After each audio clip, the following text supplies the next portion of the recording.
Most welcome Sonal coaching classes बच्चों। आज एक बहुत ही सुंदर सा सुविचार है अपने समय को लेकर। समय कहा जाए अर्थात समय अर्थात टाइम।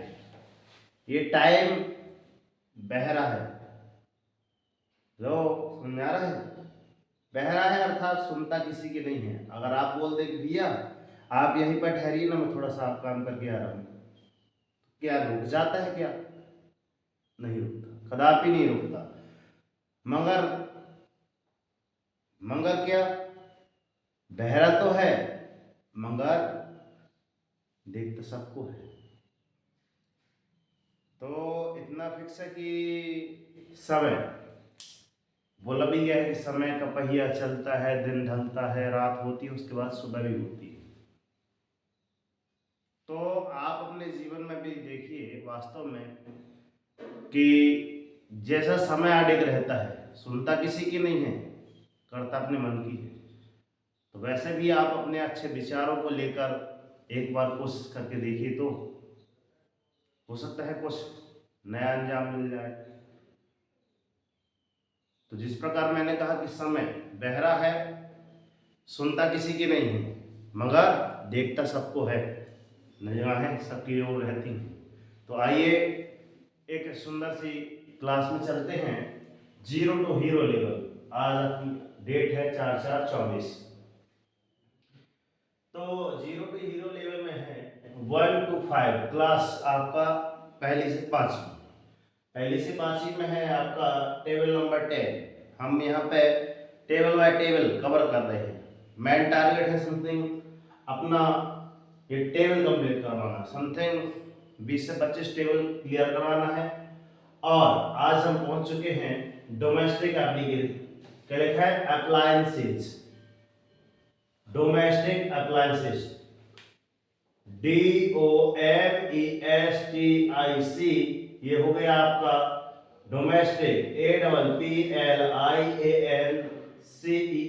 ये आपका जो लिखा है वर्ड अंग्रेजी में लिखा होगा, इसका हमने उच्चारण लिखा। तो यहाँ पे आप निकाल के इसको पढ़ेंगे अप्लायंसेज, इसको पढ़ेंगे आप डोमेस्टिक। अब डोमेस्टिक मतलब होता क्या है,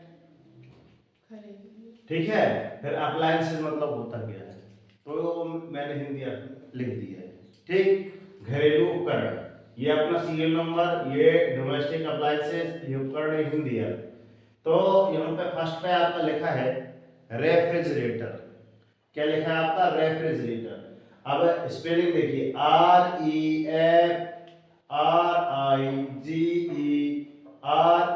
REFRIGERATOR। तो यहां से अगर देखा जाए तो ये एक प्रकार से फ्रिज है ना, रेटर, ये फ्रिज और रे। पहले तो आप रेटर की स्पेलिंग याद कर लेना, फिर फ्रिज की याद कर लेना, फिर रे लगा देना, तो आपका रेफ्रिजरेटर याद हो जाएगा, ठीक। यहां भी देखिए रेटर, फ्रिज, रे। सरल सरल तरीका है, ऐसे याद कर किया जाए तो हमेशा याद रहेंगे। और स्पेलिंग याद नहीं होती तो इनको काउंट कर लीजिए, 1 2 3 4 5 6 7 8 9 10 11 12। याद रखना कि यार रेफ्रिजरेटर की स्पेलिंग कितने की है? 12 की। जैसे हम एप्लीकेशन की रट लिए, कितनी है? 12। APPLICATION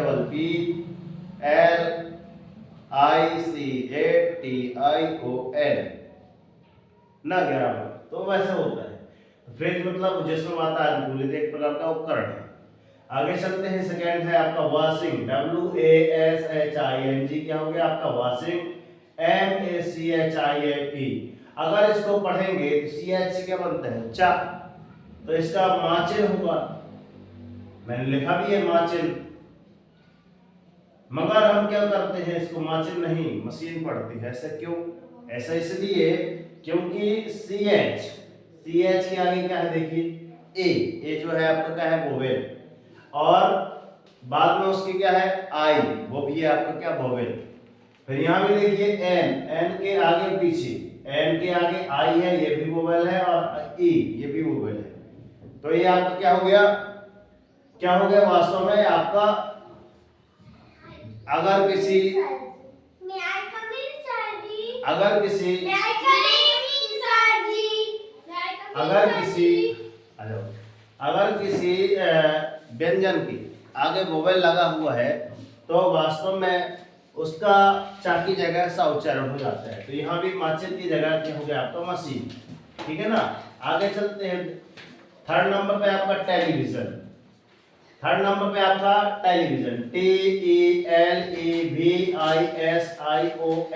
क्या हो गया आपका उच्चारण में टेलीविजन, जिसको आप क्या कहते हैं टीवी। फिर फोर्थ नंबर पे है आपका AIR, एयर, और CONDITIONER, air conditioner. Air conditioner मतलब एसी जिसको कहते हैं आप गाँव की बोलचाल भाषा में क्या बोलते हैं, एसी या फिर वातानुकूलित, अर्थात ठंड की जगह आपको गर्मी का अनुभव, गर्मी की जगह आपको ठंड का अनुभव हो जाता है। ये कहलाती है आपकी एयर कंडीशनर, एसी। फिर आगे लिखा है फैन। आप यहाँ भी देखो FAN, मैंने तो फान लिखा है, ये तो फान ही है क्योंकि 12 खड़ी में हम पढ़ेंगे फान, साइलेंट आवाज नहीं, तो फान ही पढ़ेंगे, नहीं सुनना है। फान मतलब ये तो आपका 12 खड़ी में क्या आता है फान, मगर हमने इसको क्या लिखा फैन। हम पढ़ते क्या है फैन। तो वास्तव में है ऐसा क्यों कहोगे सर, अंग्रेजी बड़ी अटपटी है, कहीं फैन का फान हो जाता है, कहीं टीओ, सर अभी इसको टू पढ़ते हैं, मगर कई जगह होता है सर टीओ टू तो के ओ कू कहे नहीं पढ़ते, को पढ़ते हैं। तो इसके भी कुछ क्या है नियम, रूल, वो जानना बहुत आवश्यक है। ठीक है ना। तो नियम फॉलो करने के लिए पहले नियम फॉलो बताएंगे A to Z। पहले हमारा उद्देश्य ये है कि A to Z आपको एक पढ़ने की रफ्तार में तो आ जाइए, कुछ सारणियां रट लीजिए इनके माध्यम से। ठीक है। बाकी इंग्लिश की A to Z क्लास आपको प्रोवाइड होती रहेगी। ठीक है। अभी चैनल पर नए हैं तो लाइक सब्सक्राइब करके नोटिफिकेशन ऑन कर ले। ठीक है। और कुछ ही समय बचा है, ठीक है, कि क्लासेस आपको दी जा रही है। बाकी एक बार देख लीजिए। ठीक है ना। तो क्लासेस अच्छी लगी हो तो लाइक सब्सक्राइब करके नोटिफिकेशन ऑन कर लीजिए, और ये जानकारी अच्छी लगी हो तो अपने नियर डियर पर्सन को, 3 नए पर्सन को शेयर जरूर करें। तब तक के लिए जय हिंद, वंदे मातरम, भारत माता की जय।